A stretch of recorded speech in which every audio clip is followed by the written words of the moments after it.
Hello mga parts, another laptop, another day. May ginagawa akong Acer Nitro 5. Syempre, reformat lang. Sabi ng iba, madali lang daw. Reformat to Windows 11.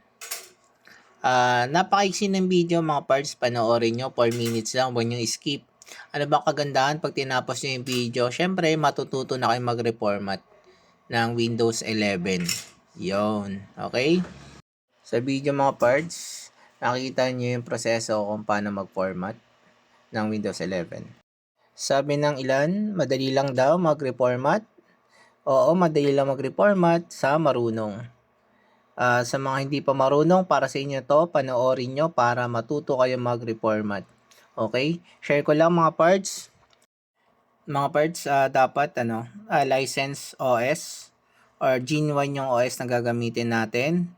Windows 10 or Windows 11 man yan. Mga parts available yung installer sa atin. Windows 10, Windows 11, yung may CD, or kung gusto niyo naman, product key lang o license key, available po yan dito sa parts repair.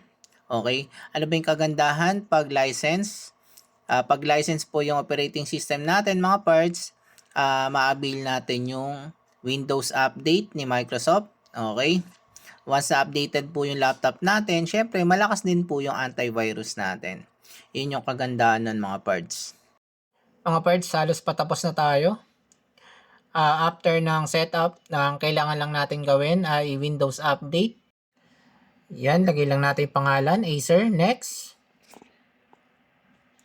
Okay, patapos na. Yung bagal ng format, depende sa nakalagay sa kanya kung HDD or SSD. Pag SSD, ayun, mabilis na yan mga parts.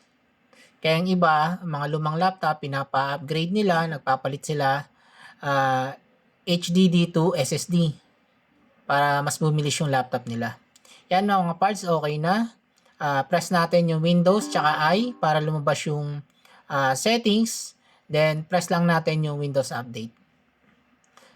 Yung Windows Update mga parts para sa missing driver ng laptop, ida-download nyo na ng automatic.